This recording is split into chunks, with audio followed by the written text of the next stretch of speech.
So one question I'm often asked by clients at the outset of their claim is, how long is this going to take? Well, that is an entirely sensible and understandable question, but it's also a really difficult question to answer. Every case is different. The differences in the cases that cause the challenge in answering that question. I suppose the first factor as well is to consider that you don't want to settle the case too early. The reason being that if we do that without having a long-term prognosis of our client's medical condition from the experts, then we may potentially undersettle the case, because if we haven't yet determined what that client's going to need in the longer term, there is that danger of not recovering sufficient compensation.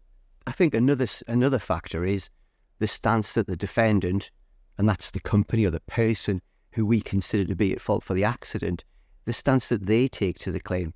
If the defendant admits liability very early in the course of the claim, then that means that the claim can generally run more smoothly, and we can hopefully aim to end the claim sooner rather than later. On the other hand, if the defendant fights tooth and nail over the issue of fault, that can lead to complications in the claim and mean that it runs on slightly longer. We might say typically in a life-changing injury, the case could take from 2 to 3 years to settle.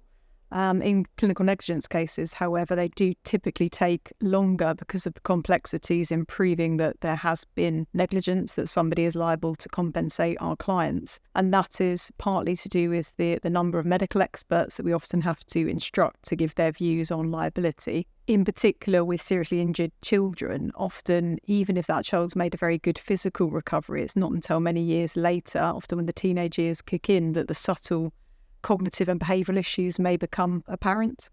But just because it's going to take a while to resolve the case doesn't mean we can't get interim payments, which are payments prior to the final determination of the claim. And that's something we're able to get for our clients where there has been admission that somebody is going to be liable to compensate our clients. And our clients use those interim payments to fund many of the things that they now need because of the injuries they've sustained during the course of the claim. So it could be single-level accommodation, a bungalow perhaps. It could be therapies such as physiotherapy or neuropsychology. It could be aids and equipment. It could be all sorts of different things.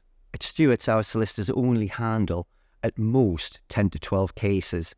And I think that's really helpful because it allows us to get to know our clients, their families, the evidence, and really drive the cases forward to a successful conclusion.